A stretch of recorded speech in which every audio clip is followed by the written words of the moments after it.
പഴയ മോട്ടോർ വാഹനങ്ങൾക്ക് സ്ലാബ് തിരിച്ച് scooter, light vehicle, autorickshaw, heavy വെഹിക്കിളുകൾ എന്നിവയ്ക്ക് 10 ഇരട്ടി വരെ ഫിറ്റ്നസ് സർട്ടിഫിക്കറ്റ് ഫീസ് വർദ്ധിപ്പിച്ചതിനെതിരെ all India road transport workers ആഹ്വാനപ്രകാരം കണ്ണൂർ റെയിൽവേ മെയിൽ പോസ്റ്റ് ഓഫീസിലേക്ക് മോട്ടോർ തൊഴിലാളികൾ പ്രതിഷേധ മാർച്ചും ധർണയും നടത്തി. CITU സംസ്ഥാന കമ്മിറ്റി അംഗം അരക്കൻ ബാലൻ ധർണ ഉദ്ഘാടനം ചെയ്തു. കോൺഫെഡറേഷൻ ജില്ലാ പ്രസിഡന്റ് കാരായി രാജൻ അധ്യക്ഷനായി.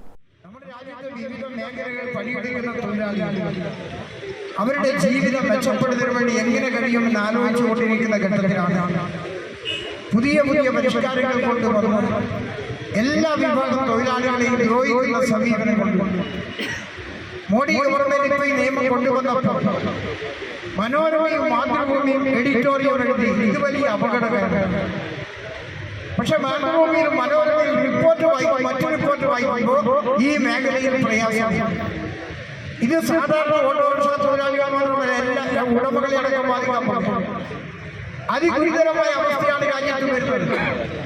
നമ്മുടെ രാജ്യത്ത് ഒരു ഭാഗത്ത് തൊഴിലില്ലായ്മ അനുദിനം വർദ്ധിച്ചുകൊണ്ടിരിക്കുമ്പോൾ എങ്ങനെയെങ്കിലും ഒരു പഠിച്ച് ഡിഗ്രി എടുത്ത ചെറുപ്പക്കാരടക്കം മോട്ടോർ മേഖലയിലേക്ക് കടന്നു വരുന്നത്. ആ കടന്നു വരുന്നത് ജീവിക്കാൻ വേണ്ടിയാണ്. പക്ഷേ ആ മേഖലയിൽ ഇവിടെ ചൂണ്ടിക്കാണിച്ചതുപോലെ ബാങ്കിൽ നിന്നോ മറ്റോ ഒരു ഓട്ടോറിക്ഷയോ ഒരു ജീപ്പോ ചെറുകിട വാഹനമോ എടുത്ത് ഈ മേഖലയിലേക്ക് കടന്നു വരുമ്പോൾ അവരെ തകർക്കാനും ഇല്ലാതാക്കാനുമുള്ള പുതിയ പരിഷ്കാരങ്ങൾ കൊണ്ടുവരും.